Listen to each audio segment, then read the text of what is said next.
கிறிஸ்துவுக்குள்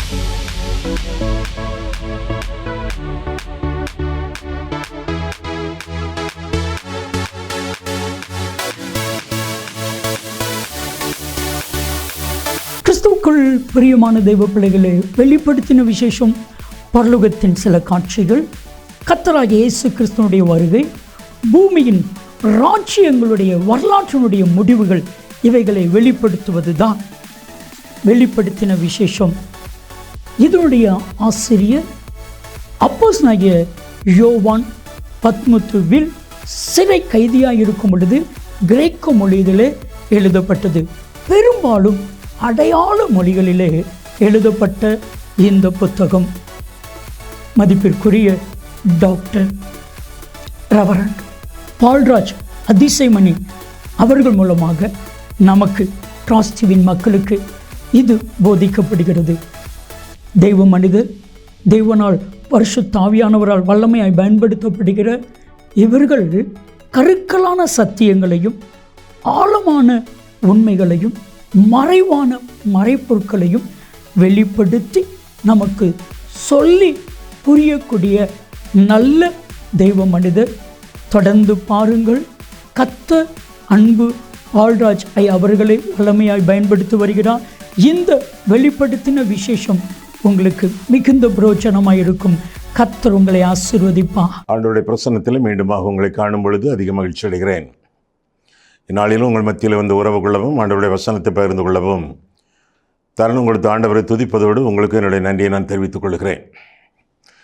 வெளிப்படுத்தின விசேஷத்திலிருந்து இந்நாட்களிலே நாம் செய்திகளை படித்து தியானித்து வருகிறோம். 1ஆம் அதிகாரத்திலேயே நாம் நிற்கிறோம். 1ஆம் அதிகாரத்திலே நமக்கு ஏறக்குறைய 30 செய்திகள். ஒரே அதிகாரத்தில் இப்படின்னா இந்த புத்தகத்தை முடிச்சிருவீங்களாயா? முடித்து விடுவோம். ஆண்டவர் சித்தமானால் மொத்தம் 100 செய்திகள். 1ஆம் அதிகாரத்தில் ஏகப்பட்ட வார்த்தைகள், முக்கியமான வார்த்தைகள், ஆவிக்குரிய வார்த்தைகள், கொள்கை ரீதியான வார்த்தைகள், பரலோகத்திற்கு அடுத்த பரிமாணங்களை பற்றிய வார்த்தைகள், இப்படி பல விதமான வார்த்தைகள் இருக்கும் பொழுது இந்த வார்த்தைகளை சரியாக புரிந்து கொண்டால் இந்த நூல் முழுவதையும் சரியாக நாம் புரிந்து கொள்வோம். எனவே 1ஆம் அதிகாரத்தில் உள்ள முக்கியமான வார்த்தைகள் எல்லாவற்றையும் ஒவ்வொன்றாக நாம் படித்து தியானிக்கப் போகிறோம். சரியா? வெளிப்படுத்தின விசேஷம் 1ஆம் அதிகாரம் எடுத்துக்கொள்ளுங்கள். வெளிப்படுத்தின விசேஷம் 1ஆம் அதிகாரம். அந்த 1ஆம் அதிகாரத்தில் 4ஆம் வசனம் பாருங்கள். யோவான் ஆசியாவில் உள்ள 7 சபைகளுக்கும் எழுதுகிறதாவது, இருக்கிறவரும் இருந்தவரும் வருகிறவருமானவராலும் அவருடைய சிங்காசனத்துக்கு முன்பாக இருக்கிற 7 ஆவிகளாலும் என்று தொடர்ந்து சொல்லப்படுகிறது. இன்னும் 8ஆம் வசனத்தில் பார்க்கும் பொழுது, இருக்கிறவரும் இருந்தவரும் வருகிறவருமாகிய சர்வ வல்லமையுள்ள கர்த்தர், நான் அல்பாவும் ஒமேகாவும் ஆதியும் அந்தவுமாய் இருக்கிறேன் என்று திருவுளம் பெற்றுகிறார் என்று சொல்லி வேதத்தில் வாசிக்கிறோம். அல்பா ஒமேகா தமிழ் வார்த்தைகளா இல்லை கிரேக்க வார்த்தைகள்? புதிய ஏற்பாடு எழுதப்பெற்ற கிரேக்க மொழியிலே உள்ள சொற்கள். முதல் எழுத்து நம்ம ஆனா மாதிரி முதல் எழுத்து அவர்களுக்கு அல்ஃபா, கடைசி எழுத்து ஒமேகா. அப்போ ஆண்டவர் ஆதியும் அந்தமுமானவர் என்பதை குறிப்பிடத்தக்கூடிய அளவிலே இந்த கிரேக்க எழுத்துக்கள் பயன்படுத்தப்படுகின்றன. சரி, ஆண்டவரை பற்றி 3 காரியங்கள் சொல்லப்பட்டிருக்கிறது. முக்காலத்துக்கு உரியவர் அவர், முக்காலத்தையும் படைத்தவர் அவர், முக்காலமும் இருக்கக்கூடியவர் அவர். அவரை குறித்து 3 சொற்கள் என்னென்ன? மீண்டும் 4ஆம் வசனம், யோவான் ஆசியாவில் உள்ள 7 சபைகளுக்கும் எழுதுகிறதாவது, இருக்கிறவரும் இருந்தவரும் வருகிறவருமானவராலும் என்று வாசிக்கிறோம். அவர் இருக்கிறவர், அவர் இருந்தவர், அவர் வருகிறவர் என்று சொல்லி வேதம் நமக்கு கற்றுக் கொடுக்கிறது. அவர் இருக்கிறவர், அவர் இருந்தவர், அவர் வருகிறவர், முக்காலத்தின் படைத்த ஆண்டவர், முக்காலமும் விளங்கக்கூடிய கர்த்தர் என்று அவரை குறித்து பார்க்கிறோம். இன்றைய நாளிலே இருக்கிறவர் என்று நாம் சிந்திப்போம். இருக்கிற தேவன், God who is present, இருக்கிற தேவன். அடுத்த தடவை நாம் சந்திக்கும் பொழுது இருந்தவர் என்று பார்ப்போம். 3வதாக அவரை குறித்து நாம் வருகிறவர் என்று நாம் காண்போம். சரியா? ஆக இன்றைக்கு இருக்கிறவர், இருக்கக்கூடிய தெய்வம் என்று சொல்லி அவரை குறித்து நாம் வேதத்தில் வாசிக்கிறோம். மோசே ஆண்டவரிடத்தில் அவருடைய பெயரை கேட்டான். யாத்திராகமம் 3ஆம் அதிகாரத்தில் ஆண்டவர் என்ன சொன்னார்? இருக்கிறவராகவே இருக்கிறேன் என்று சொன்னார். இருக்கிறவராகவே இருக்கிறேன். அதற்கு என்ன அர்த்தம்? தலை சுற்றுகிறது, சரியாக தெரியவில்லை. ஆனால் ஆண்டவர் எப்பொழுது நம்மோடு இருக்கிறவர் என்று மட்டும் நமக்கு நன்றாக புரிகிறது. இருக்கிறவராகவே இருக்கிறேன் என்று ஆண்டவர் திருவளம் பெற்றுகிறார். இன்னும் ஏசாயாவிலே பார்க்கும் பொழுது, ஏசாயா நூல் எடுத்துக்கொள்ளுங்கள். ஏசாயா புத்தகம் 43ஆம் அதிகாரம் 43ஆம் அதிகாரம் 13ஆம் வசனத்தை பார்க்கும் பொழுது, நாள் உண்டாகாததற்கு முன்னும் நானே இருக்கிறேன், என் கைக்கு தப்புவிக்க தக்கவன் இல்லை, நான் செய்கிறதை தடுப்பவன் யார்? நாள் உண்டாகிறதுக்கு முன்பு, வருஷம் உண்டாவதற்கு முன்பு, காலம் உண்டாவதற்கு முன்பு நான் இருக்கிறேன் என்று ஆண்டவர் சொல்கிறாரே. அது மட்டுமல்ல, அவர் ஆதரிக்கக்கூடியவர், அது மட்டுமல்ல, அவர் காக்கக்கூடிய தெய்வம் என்று கூட அந்த இடத்துல நான் பார்க்கிறோம். இனி 48ஆம் அதிகாரம் பார்ப்போம். ஏசாயா 48 பார்க்கும் பொழுது 12ஆம் வசனத்தை பார்ப்போமே.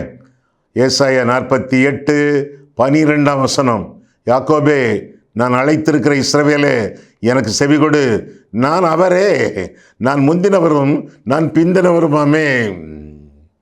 ஆதியிலிருந்தே அமைந்த ஆண்டவர், ஆதியிலிருந்தே உலகத்திலே அண்ட சராசரத்திலே இருந்த ஆண்டவர், இருக்கிற ஆண்டவர்.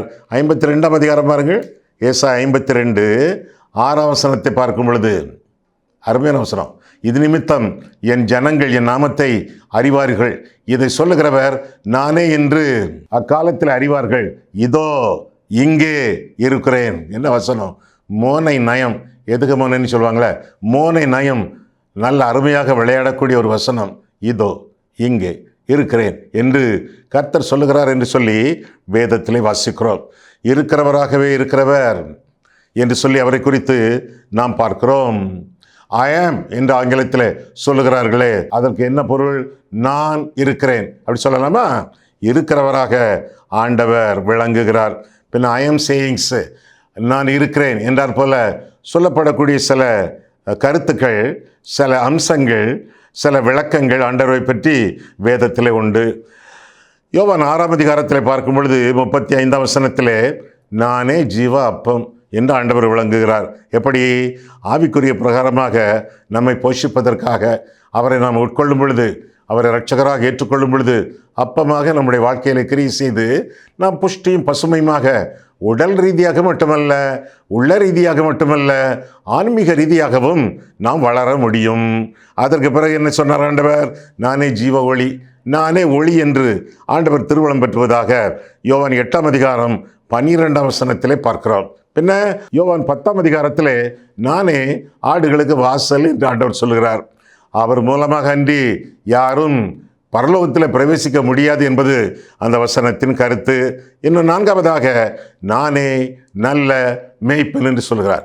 நல்ல மேய்ப்பன் ஆடுகளுக்காக தன் ஜீவனை கொடுக்கிறான் என்று சொல்லி, ஆடுகளுக்காக தன்னுடைய ஜீவனை கொடுக்கத்தக்கதாக ஆண்டவராகிய தெய்வம் இந்த உலகத்தில் அவதரித்தார். இன்னவரை குறித்து பார்க்கும் பொழுது 5ஆவதாக, நான் உயிர்த்தெழுதலும் ஜீவனுமாய் இருக்கிறேன் என்று சொல்லி ஆண்டவர் திருவளம் பெற்றுவதாக யோவான் 16ஆம் அதிகாரம் 25ஆம் வசனத்திலே வாசிக்கிறோம்.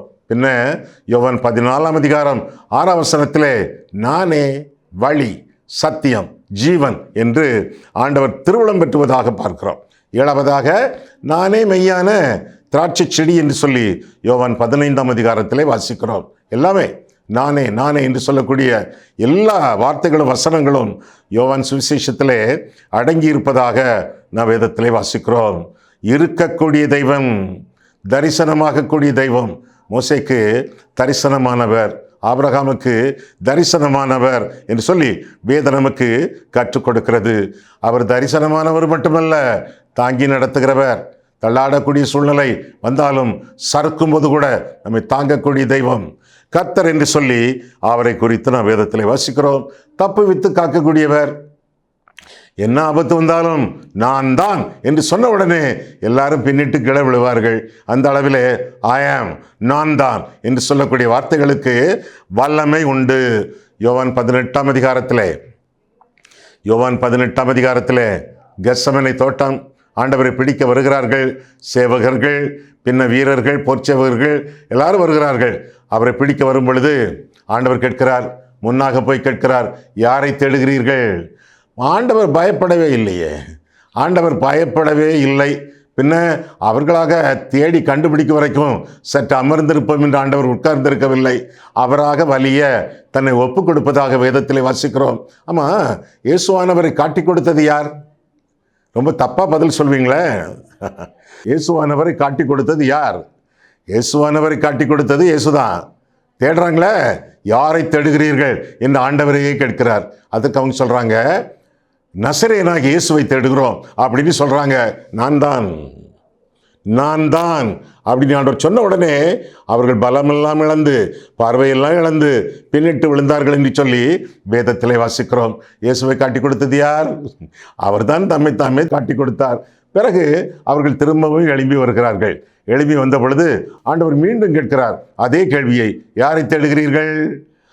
அவர்கள் சொல்கிறார்கள், நசரேயனாகிய இயேசுவை தேடுகிறோம். ஆண்டவர் சொல்கிறார், நான் தான் என்று சொல்லிவிட்டேனே. அப்படின்னா இவங்களை போக விடுங்க. ஆண்டவர் சிலுவையின் பாதையிலே தம்மை குறித்து யோசிக்காமல், தம்மை குறித்து சுய பரிதாபம் கொள்ளாமல், மற்றவர்களை பற்றியே கரிசனை கொண்டதாக வேதத்திலே வாசிக்கிறோம். நான் தான் நீ சொல்லிட்டேனே, அப்போ என் சீஷர்களை விட்டுருங்க என்று ஆண்டவர் பரிதாபப்படுவதாக பார்க்கிறோம்.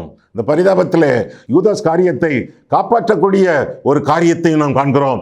நான் தானே சொல்லியாச்சுன்னா இவன் வரணும்னு அவசியம் இல்லை, அவன் தலை தப்போ, அவன் துரோகம் பண்ண வேண்டிய தேவையில்லை, அவன் வந்து காட்டி கொடுக்க வேண்டிய அவசியம் இல்லை. அவன் தலையை தப்புவிப்பதற்காகவும் ஆண்டவர் தம்மை தாமே காட்டி கொடுத்தார். ஆமா ஐயா, ஒரு கேள்வி ஐயா, என்ன? ஆமா, இயேசுவானவர் தம்மை தாமே காட்டி கொடுத்தார் என்பது உண்மை. பிறகு எதுக்கு அந்த யூதாஸ் காரியத்தை வந்து காட்டி கொடுக்க வேண்டும்? வேதத்தில் வாசிக்கிறோம், ஆண்டவர் சொன்னார், உங்களில் ஒருவன் என்னை காட்டி கொடுப்பான் என்று ஏற்கனவே சொல்லியிருந்தார். அந்த வாக்கு நிறைவேற வேண்டுமே. அது மட்டுமல்ல, அவரோடு பந்தி இருக்கிறவர்களிலே ஒருவன் காட்டி கொடுக்க வேண்டும் என்று தீர்க்க தரிசனம் உண்டு, அது நிறைவேற வேண்டுமே. அது மட்டுமல்ல, யூதாஸ் காரியத்து ஏற்கனவே 30 வெள்ளிக்காசுகளை வாங்கி பாக்கெட்ல வைத்து விட்டானே, அவன் வந்து ரபி வாழ்க என்று சொல்லி முத்தமிட்டு காட்டி கொடுத்திருக்காவிட்டால் அவர்கள் அந்த 30 வெள்ளிக்காசையும் பிடுங்கி கொண்டு போய் விடுவார்களே. பணாசை வந்து முத்தமிட்டு காட்டி கொடுத்தான் என்று சொல்லி வேதத்தில் வாசிக்கிறோம். இருப்பினும் அவனை காப்பாற்றுவதற்காக ஆண்டவர் பிரயாசப்பட்டார் என்று சொல்லி வேதத்தில் வாசிக்கிறோம். அப்படி இருக்கும் பொழுது வேறொருவன் மல்குஸ் என்ற பிரதான ஆசாரியனுடைய வேலைக்காரன் ஓடி வந்து அவரை பிடித்து காட்டி கொடுத்தான் என்று சொல்லி வேதத்தில் வாசிக்கிறோம். அந்த வேளையிலே சீமோன் பேதுரு பட்டயத்தை உருவி, அவன் படகொட்டி அல்லவா, மீன் பிடிக்கவே அவனுக்கு சரியாக தெரியாதே, 2 தடவை ஆண்டவர் மீன் பிடித்து அவனுக்கு கொடுத்தார்.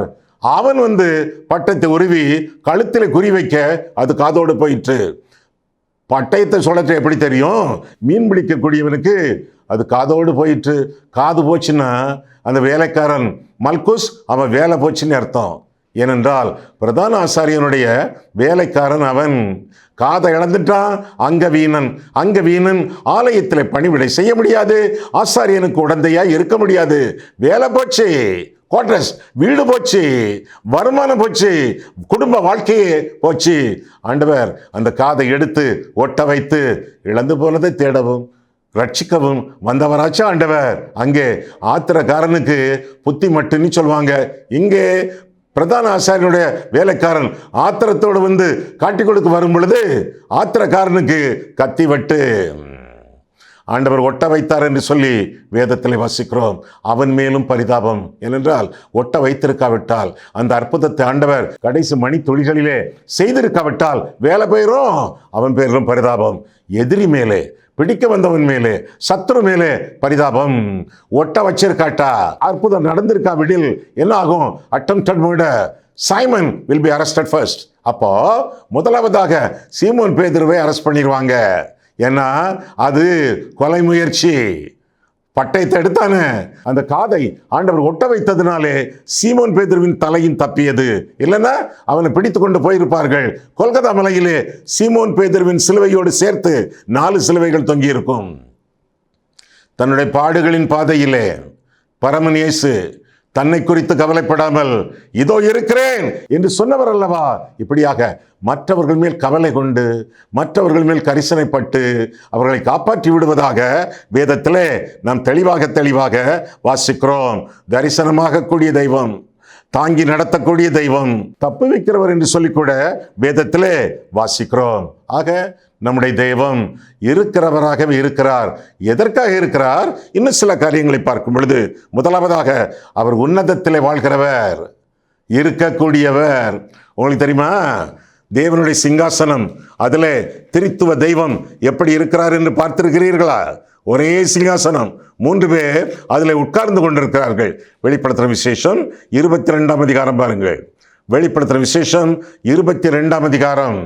பிதா இருக்கிறார், குமாரன் இருக்கிறார், பரிசுத்தாவியானவர் இருக்கிறார். இருக்கிறவராக இருக்கக்கூடிய தெய்வம் 3 பேர் ஒரே வசனத்திலே, ஒரே சிங்காசனத்திலே. யார் அவர்கள்? 3 வார்த்தைகள் உண்டு. அந்த வார்த்தைகளின் அடிப்படையிலே பிதா யார், குமாரன் யார், பரிசுத்தாவியானவர் யார் என்பதை நீங்கள் கண்டுபிடிக்க போகிறீர்கள். கேள்வி கேட்பேன், நீங்கள் பதில் சொல்ல வேண்டும், எனக்கு கேட்கும். சரியா? 22ஆம் அதிகாரம் பாருங்கள்.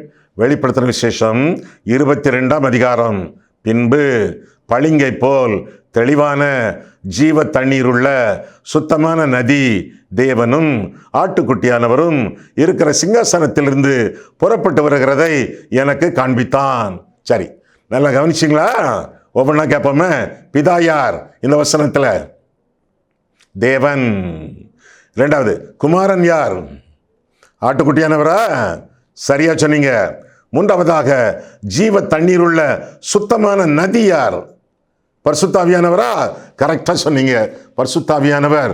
வேதத்தில் தண்ணி இருக்கு, நதிக்கு, ஜலத்துக்கு ஒப்பிடப்பட்டிருப்பதாக வேதம் முழுவதிலும் பல வசனங்களிலே நாம் தெளிவாக வாசிக்கிறோம். யோவான் 7ஆம் அதிகாரம் 37 முதலாக நாம் வாசிக்கும் பொழுது, பண்டிகையின் கடைசி நாளாகிய பிரதான நாளிலே இயேசு நின்று சத்தமிட்டு, ஒருவன் தாகமாயிருந்தால் என்னிடத்தில் வந்து பானம் பண்ண கடவன்.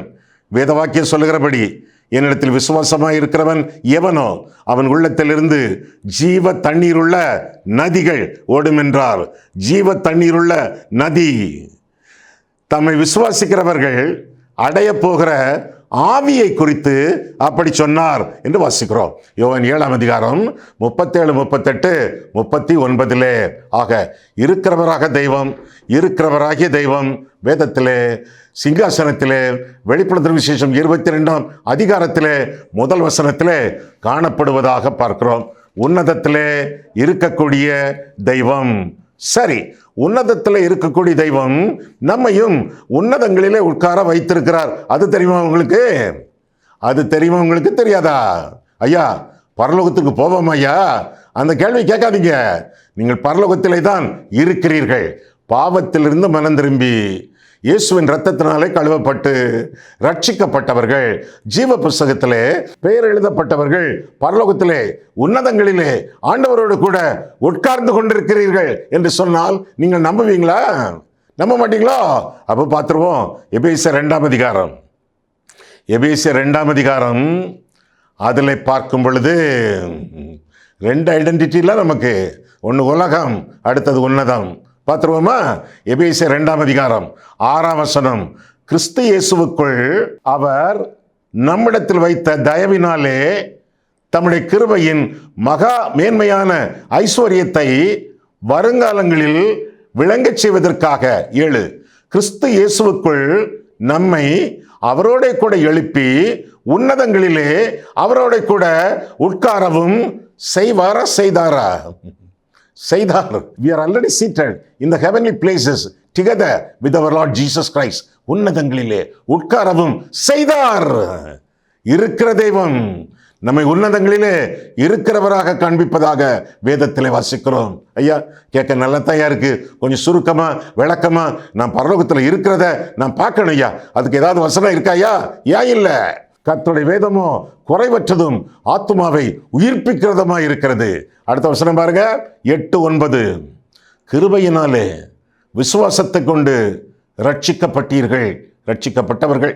இது உங்களால் உண்டானதல்ல, இது தேவனுடைய ஈவு, ஒருவரும் பெருமை பாராட்டாதபடிக்கு. இது கிரியைகளினால் உண்டானதல்ல என்று வாசிக்கிறோம். தேவனுடைய கிருபையினாலே, தேவன் தந்த விசுவாசத்தின் மூலமாக ரட்சிக்கப்பட்டவர்கள் அல்லது ரட்சிப்பை பெற்றவர்கள் உன்னதங்களிலே உட்கார வைக்கப்பட்டிருக்கிறார்கள். நாமும் உன்னதங்களிலே இருக்கிறோம். பூலோகத்திலே கால்கள், பரலோகத்திலே கண்கள். இப்படியாக இந்த உலகத்திலே வாழ்வதற்காக நாம் அழைக்கப்பட்டவர்கள். உன்னதங்களிலே இருக்கக்கூடிய தெய்வம், உன்னதங்களிலே உட்கார்ந்திருக்கக்கூடிய ஆண்டவர் நம்மையும் உட்கார வைத்திருக்கிறார் என்று சொல்லி வேதம் நமக்கு தெளிவாக கற்றுக் கொடுக்கிறது.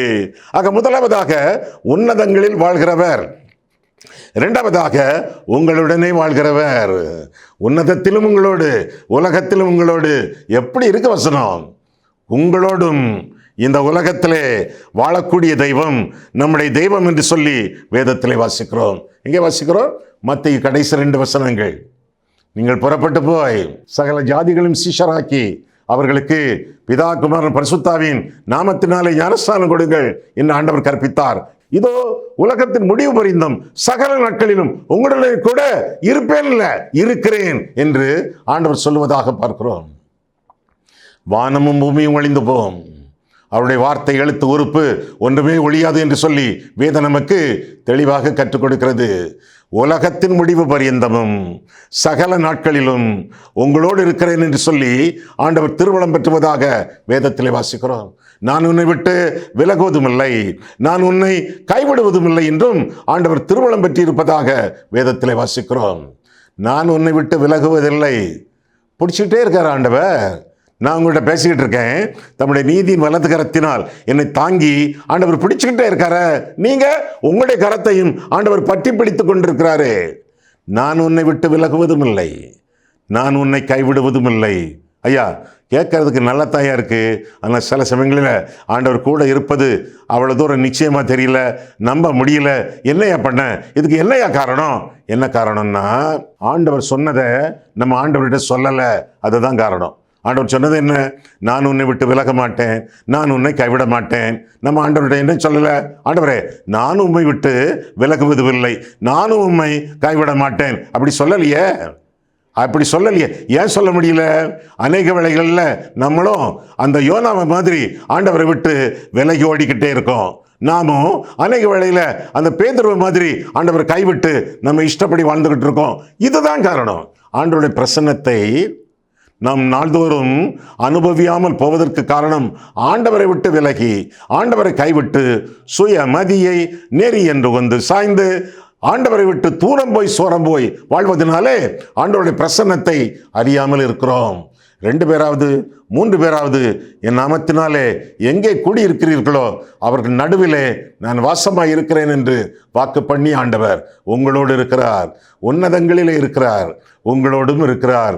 உன்னதங்களிலே உங்களை வைத்திருக்கிறார். உலகத்திலே உங்களோடு ஆண்டவர் வாசம் பண்ணுகிறார். மூன்றாவதாக உள்ளத்தில் இருக்கிறவர், உள்ளத்தில் வசிக்கிறவர். மகனே, உன் நெஞ்சனுக்கு தாராயோ என்று பாடுகிறோமே, ஆண்டவர் சொல்வதாக. ஆண்டவர் கேட்கிறார், உன் உள்ளத்தை எனக்கு தா, உன்னுடைய இருதயத்தை எனக்கு கொடு, உன் நெஞ்சனுக்கு தாராயோ. ஆண்டவர் சொல்கிறார், இதோ வாசற்படியிலே நின்று தட்டுகிறேன். வெளிப்படுத்துகிற விசேஷம் 3:20. இதோ வாசற்படியில் நின்று தட்டுகிறேன், ஒருவன் என் சத்தத்தை கேட்டு கதவை திறந்தால் நான் அவனுக்குள்ளே பிரவேசிப்பேன், நான் அவனோடு போஜனம் பண்ணுவேன், அவன் என்னோடு போஜனம் பண்ணுவான். வாசற்படியிலே நின்று தட்டுமாண்டவரை, இருதயத்தின் வாசற்படியிலே நின்று தட்டுமாண்டவரை, வாருமையா போதகரே வந்தனிடம் தங்கியிரும் என்று சொல்லி இருதயத்தை திறந்து கொடுக்கும் பொழுது இருதயத்தில் இயேசு கிறிஸ்து பிரவேசிக்கிறார். தட்டுகிற ஆண்டவர். எத்தனை வருஷமாக? 20 வருஷமா, 60 வருஷமா, 80 வருஷமா தட்டிக்கொண்டே இருக்கக்கூடிய ஆண்டவர். விரல் வலிக்காது, வலிக்காமல் பார்த்து கொள்ள வேண்டும் என்றால் வாழ்க்கையிலே அவரை சொந்த ரட்சகராக ஏற்றுக்கொள்ள வேண்டும். வானத்திலே வாசம் பண்ணக்கூடிய ஆண்டவர், உன்னதங்களிலே வாசம் பண்ணக்கூடிய ஆண்டவர் உங்கள் உள்ளங்களிலே வாசம் பண்ணத்தக்கதாக இருதயத்தை திறந்து அவரை இரட்சகராக ஏற்றுக்கொள்ள வேண்டும். அவர் என்ன சொல்லுகிறார்? நான் அவனோடு போஜனம் பண்ணுவேன், அவன் என்னோடு போஜனம் பண்ணுவான். இங்கிலீஷ்ல எப்படி? I will sup with him and he with me. நான் அவனோடு சப்பர் சாப்பிடுவேன், அவன் என்னோடு சப்பர் சாப்பிடுவான். என்னையா இது? யூதர்கள் மத்தியிலே நம்மை போல 3 அல்லது 4 சாப்பாடுகள் உண்டு. காலையிலே காலை உணவு, காலை உணவு வேளையிலே யாராவது ஒரு நண்பர் அந்த வீட்டுக்கு வந்தால் காலை உணவு அவருக்கும் கொடுத்து அனுப்பி விடுவார்கள். இரண்டாவதாக மத்தியான உணவு, லஞ்ச். மத்தியான உணவு அவர்கள் சாப்பிட்டு கொண்டிருக்கும் பொழுது யாராவது ஒரு விருந்தாளி வந்தால் அவருக்கு சாப்பாடு கொடுத்து சந்தோஷமாக அவரை அனுப்பி வைப்பார்கள். மூன்றாவதாக மாலை உணவு, டின்னர். யாராவது வீட்டுக்கு திடீர்னு வந்துட்டாங்கன்னா அது யாராக இருந்தாலும் சரி, அவங்களுக்கு இரவு உணவு கொடுத்து அவர்களை அனுப்பி வைப்பார்கள். அதற்கு பிறகு ஒன்று உண்டு, நம்ம ஊர்லையும் உண்டு, பல இடங்கள்ல யூத பாரம்பரியத்தில் உண்டு, சப்பர். அது என்னது? அந்த இரவு உணவுக்கு அடுத்தாற்போல ஒரு உணவு. I will sub with him and he with me. நான் அவனோடு ராப்போஜனம் கொள்வேன், அவனும் என்னோடு ராப்போஜனம் கொள்வான் என்பது அதன் பொருளாகும். ராத்திரி நேரத்தில் 10 மணிக்கு, 10:30, 11 மணிக்கு யாராவது வந்து விட்டால் அவர்களுக்கு நன்றாக சாப்பாடு போட்டு அங்கே தங்க வைப்பார்கள். வெளியே போக வேண்டாம், இருட்டாகிவிட்டு நள்ளிரவு நெருங்குகிறது, இங்கே தங்குங்கள், எங்களோடு இந்த ராத்திரியிலே நீங்கள் நிலைத்திருங்கள் என்று சொல்லி அவர்களுக்கு படுக்கையை போட்டு கொடுப்பார்களாம். இதே போல ஆண்டவர் சொல்கிறார், I will sub with him and he with me. நான் அவனோடு போஜனம் பண்ணுவேன். சரியான மொழிபெயர்ப்பு, ராப்போஜனம் பண்ணுவேன், அவனும் என்னோடு போஜனம் பண்ணுவான். பொருள் என்ன? அனுப்பிவிடக்கூடாது. வாருமையா போதகரே, வந்தமிடம் தங்கியிரும்.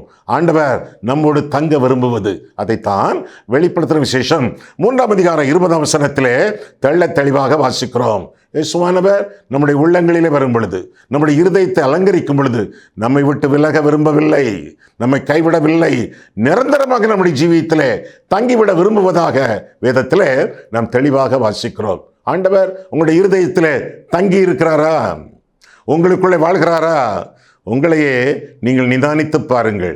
உங்களிடத்திலே நீங்களே கேள்வி கேட்டு பாருங்கள். இல்லை என்றால் மீண்டுமாக ஆண்டவரை இருதயத்தில் வரவழைத்து அவருடைய பிரசன்னத்தை உங்களுடைய வாழ்க்கையிலே காத்துக்கொள்ளுங்கள்.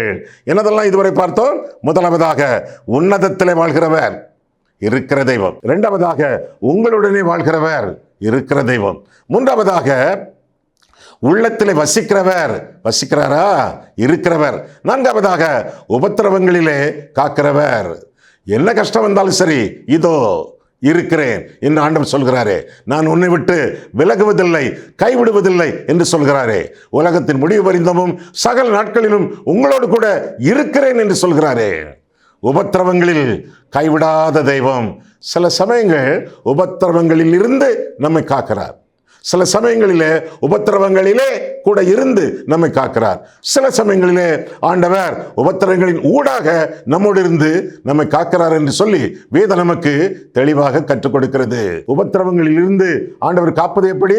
அந்த சிவந்த சமுத்திரம் உபத்திரவத்துக்கு நீங்களாக்கி மக்களை ஆண்டவர் காத்தார் என்று சொல்லி வேதத்திலே வாசிக்கிறோமே. உபத்திரவங்களிலே கூட இருந்து ஆண்டவர் காப்பது எப்படி? சாத்ராக், மேஷாக், ஆபேத்நேகோ அக்னியிலே அவர்களோடு இருந்து 4வது ஆளாக இருந்து காத்து கொண்டாரே. சிங்க குகையிலே தானியேல் கூட இருந்து சிங்கங்களின் வாயை கட்டி போட்டு அவனை காத்து கொண்டாரே. மூன்றாவதாக உபத்திரவங்களின் ஊடாக உபத்திரவம் வரும். அப்போ எஸ்தர் சரித்திரத்திலே ஜனங்கள் எல்லாம் ஜெபித்தார்கள். எஸ்தர் ஜெபித்தாள், தாதிமார் ஜெபித்தார்கள், மொர்தெகாய் ஜெபித்தான். உபத்திரவங்கள் இருந்தது. உபத்திரவின் ஊடாக ஆண்டவர் செயல்பட்டு யார் யாரையெல்லாம் தவிர்க்க வேண்டுமோ, என்னென்ன துன்பங்களை அகற்ற வேண்டுமோ, இவர்கள் எப்படி கொடி கட்டி பறக்க வேண்டுமோ, பூரிம் பண்டிகை கொண்டாட வேண்டுமோ, சரித்திரத்தை மாற்றத்தக்கதாக அவர்களுடனே சஞ்சரித்து ஆண்டவர் அவர்களை காத்து கொண்டார் என்று சொல்லி வேதத்திலே வாசிக்கிறோம். உபத்திரவங்களிலே ஆண்டவர் காக்கக்கூடியவர். ஏனென்றால் கர்த்தருடைய பிரசன்னம் அதை செய்யும். நான் மரண இருளின் பள்ளத்தாக்கிலே நடந்தாலும் பொல்லாப்புக்கு பயப்படேன், காரணம் தேவரீர் என்னோடு கூட இருக்கிறீர் என்று சொல்லி வேதத்திலே வாசிக்கிறோம். கிறிஸ்தவ வாழ்க்கை என்பது பிரச்சனைகளற்ற வாழ்க்கை அல்ல. கிறிஸ்தவ வாழ்க்கை என்பது பிரசன்னத்தின் வாழ்க்கை. கிறிஸ்தவ வாழ்க்கை என்பது பிரச்சனைகளற்ற வாழ்க்கை அல்ல, அது பிரசன்னத்தின் வாழ்க்கை. மரணம் உண்டு, இருள் உண்டு, பொல்லாப்பு உண்டு, பள்ளத்தாக்கும் உண்டு.